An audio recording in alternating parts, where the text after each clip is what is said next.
Sonnet 30 by William Shakespeare, 1565 to 1616. When to the sessions of sweet silent thought I summon up remembrance of things past, I sigh the lack of many a thing I sought, and with old woes new wail my dear time's waste. Then can I drown an eye, unused to flow, for precious friends hid in death's dateless night, and weep afresh love's long since cancelled woe, and moan the expense of many a vanished sight. Then can I grieve at grievances foregone, and heavily from woe to woe tell o'er the sad account of fore-bemoaned moan, which I new pay as if not paid before. But if I think the while I think on thee, dear friend, all losses are restored and sorrows end. Okay, this is a sonnet by William Shakespeare, the Bard of Stratford-upon-Avon.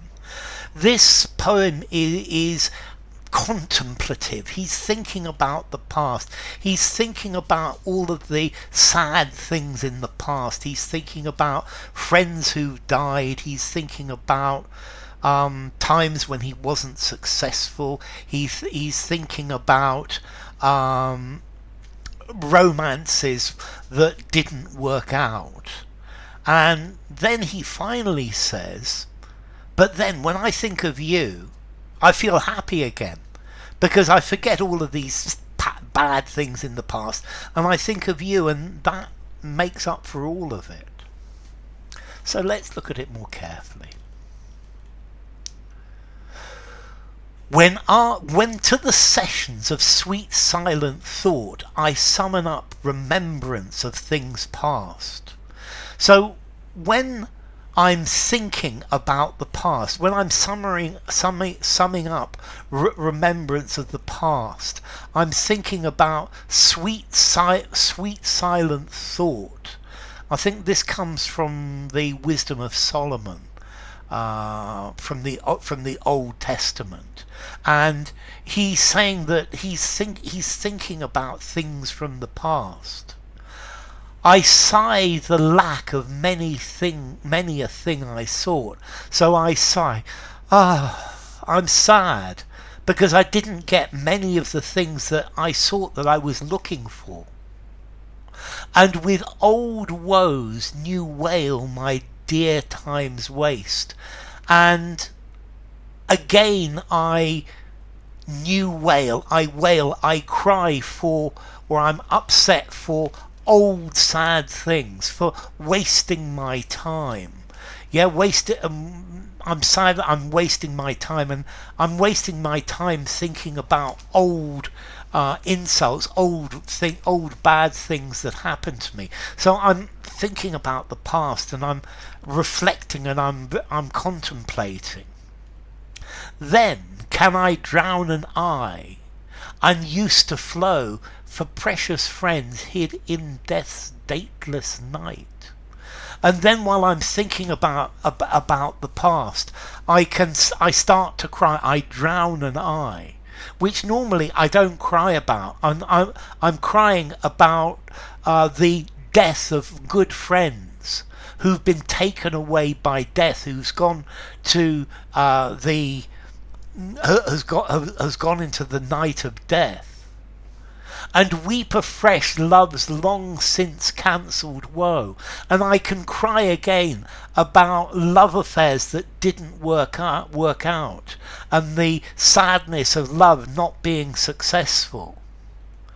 And moan the expense of many a vanished sight. And I'm sad about the things that have disappeared, that have gone in time, that are no longer there. Then can I grieve at grievances foregone.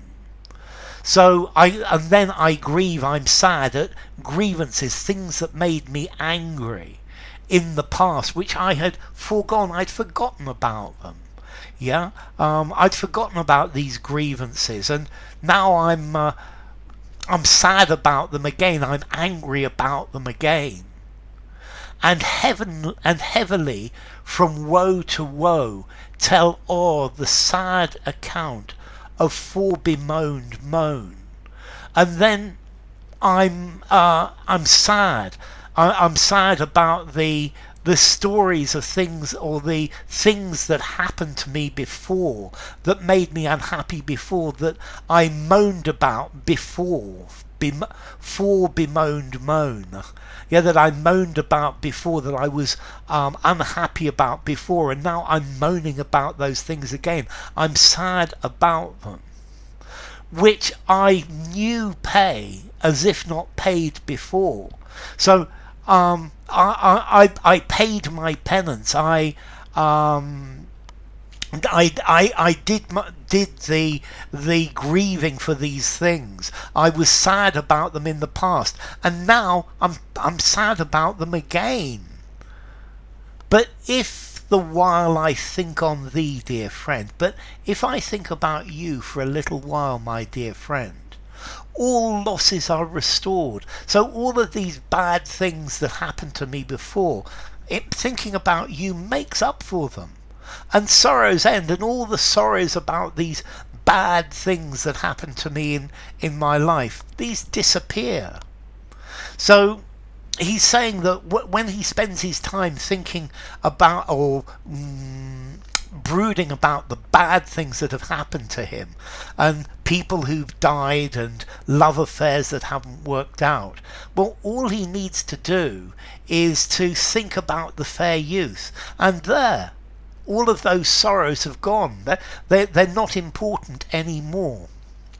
Now, it's quite interesting if we look. This sonnet has a very financial note. It's talking about accounts and money and things like that. So losses, losses are restored.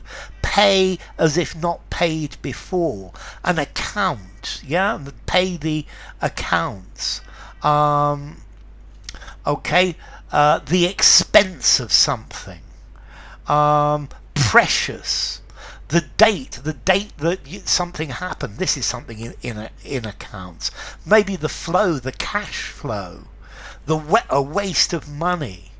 So in this, he's looking at his life as if he were an accountant. He were doing this in a methodical way, and this isn't just remembering different bad things that happen one to one.